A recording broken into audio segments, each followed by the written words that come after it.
If you think India has become synonymous with dirty, messy, and backward in the world, then you might haven't seen Bangladesh yet. At first glance, its name may remind you of exotic curries made by Michelin-starred chefs or the broadcast of a cricket match.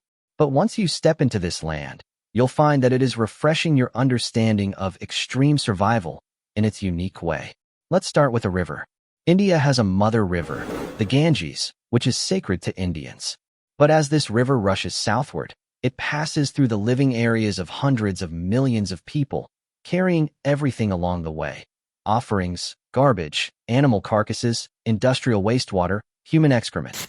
By the time it crosses the border into Bangladesh, it's like a super conveyor belt filled with the essence of India. Residents here still bathe, do laundry, rinse rice, and even cook in the tributaries of the Ganges. It seems incredible, but for the locals, this is life. The Ganges Delta forms the world's largest estuarine delta in Bangladesh, with tributaries as dense as a spider's web.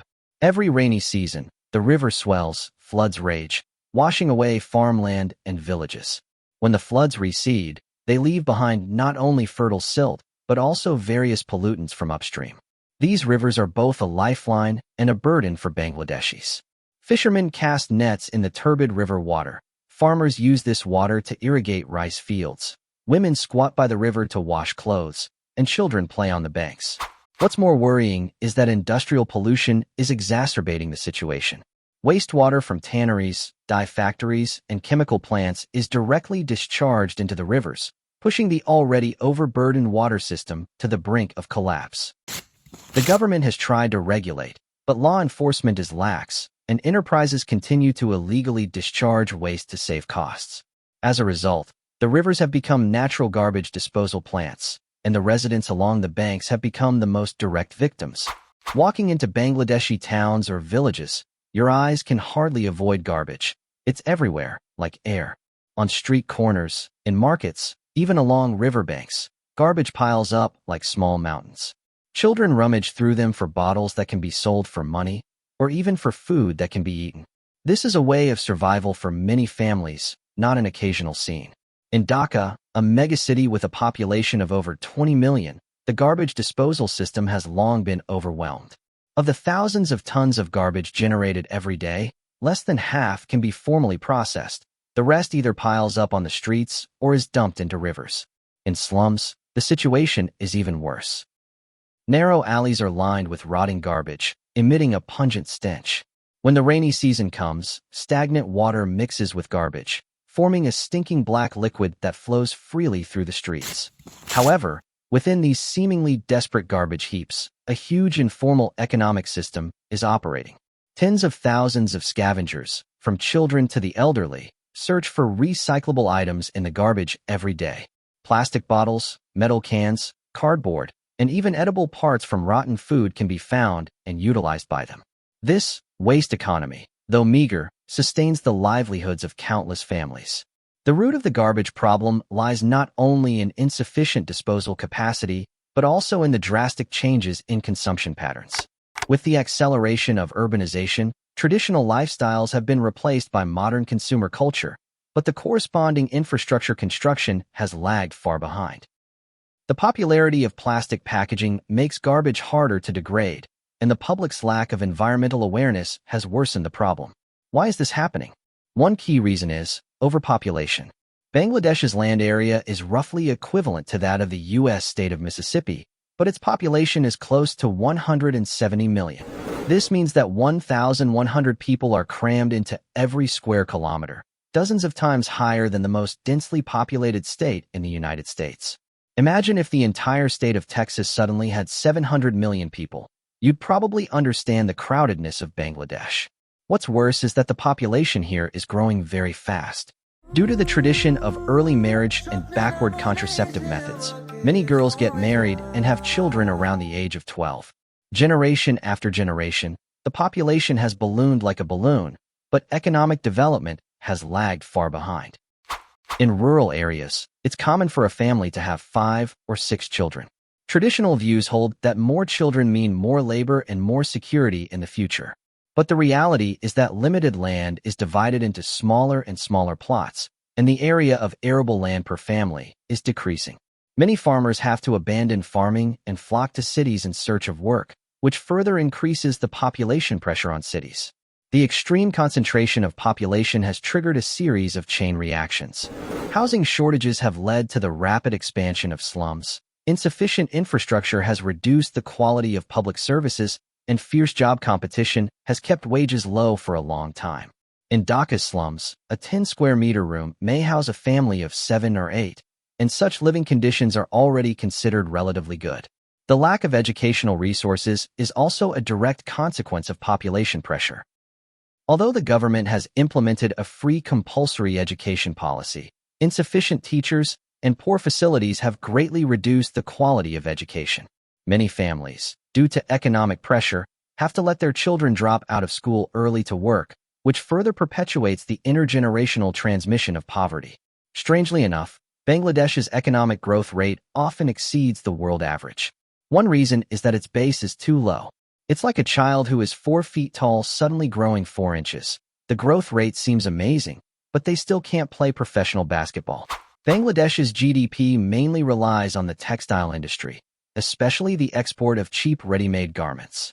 Many low-priced t-shirts and jeans bought by Americans and Europeans are actually produced in Bangladeshi factories. These factories employ millions of workers, most of whom are women, with extremely low wages, sometimes enough to eat 2 steaks in New York in a month. The rise of the garment industry has indeed brought foreign exchange earnings and employment opportunities to Bangladesh, but the cost has been heavy. Working conditions in factories are harsh, long working hours are the norm, and safety measures are seriously inadequate. The 2013 Rana Plaza collapse killed more than 1,100 people, shocking the world and exposing the dark side behind this industry. Female workers have to work 12 to 14 hours a day, but their monthly salary is only a few dozen dollars. Many factories cut corners on safety facilities to reduce costs, with emergency exits blocked and firefighting equipment ineffective. Workers know the dangers, but they have no choice but to endure for the meager income. Although international brands verbally emphasize social responsibility, they still prioritize price in actual procurement. This downward price competition model forces Bangladeshi factories to keep cutting costs, and it is always the bottom-level workers who ultimately pay the price. Weak trade union organizations and insufficient protection of labor rights put workers in an absolutely disadvantaged position in negotiations. In addition to the garment industry, Bangladesh has another little-known industry, shipbreaking. On the beaches of Chittagong, huge cargo ships and oil tankers are dragged ashore and then dismantled by workers using the most primitive methods. Most of these workers have no protective equipment and are directly exposed to toxic chemicals and heavy metal pollution. Although the dismantled steel can bring some income, the cost of environmental pollution and health risks is huge. But you might not expect that this land was not always poor. Hundreds of years ago, the land downstream of the Ganges was as fertile as a natural farm, with amazing yields of rice and sugarcane, known as the granary of the East. The textile industry was so developed that it could be exported to Europe, and merchants lived decent lives. But all this came to an abrupt end in the 18th century, when the British Empire's East India Company set its sights on this place. Wealth began to flow out. The British used trade as an excuse to build fortifications and ports, win over local officers and merchants, create divisions, and then quickly take over. In the following century or so, Bangladesh's resources were ruthlessly plundered, handicrafts were destroyed, and a large number of people fell into poverty. The predatory development during the colonial period completely changed Bangladesh's economic structure. The originally diversified economic system was replaced by a single raw material export, and local manufacturing was systematically destroyed. This unequal trade relationship caused a large outflow of wealth and severely weakened local accumulation. The Great Bengal Famine of 1770 claimed about 10 million lives, accounting for 1/3 of the population at that time. This disaster was largely man-made. The East India Company, in pursuit of maximum profits, forced farmers to switch to cash crops and imposed heavy taxes, leading to a severe shortage of food reserves. When drought came, ordinary people had no ability to resist. The suppression of language and culture was also an important means of colonial rule. English was forcibly promoted as the official language, and local languages and cultural traditions were marginalized. The education system was completely designed according to the British model, and the trained elites were detached from local realities, becoming helpers of colonial rule. The impact of this cultural colonialism still exists today, with a huge gap between Bangladesh's intellectual class and ordinary people.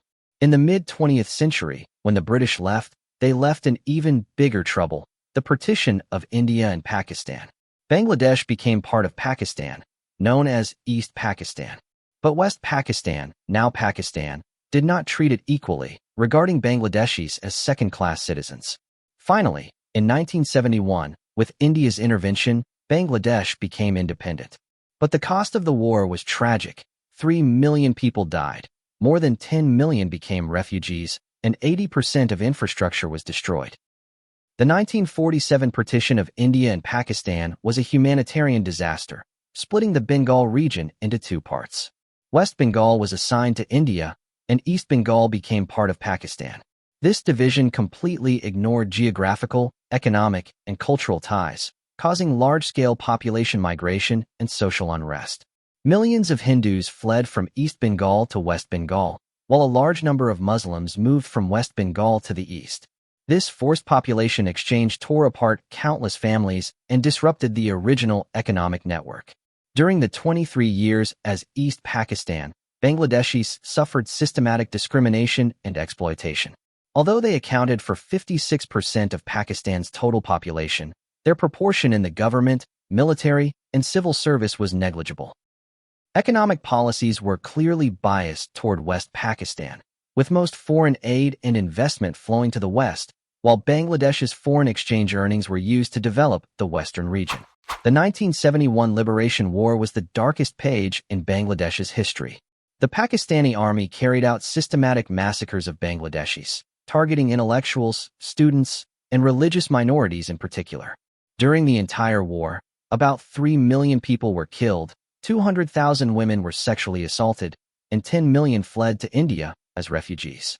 By the end of the war, Bangladesh's infrastructure was almost completely destroyed, and its economic system was completely paralyzed.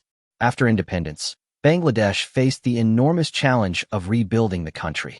Sheikh Mujibur Rahman, the founding prime minister, tried to implement socialist policies, but due to lack of experience and resources, the reform effect was poor.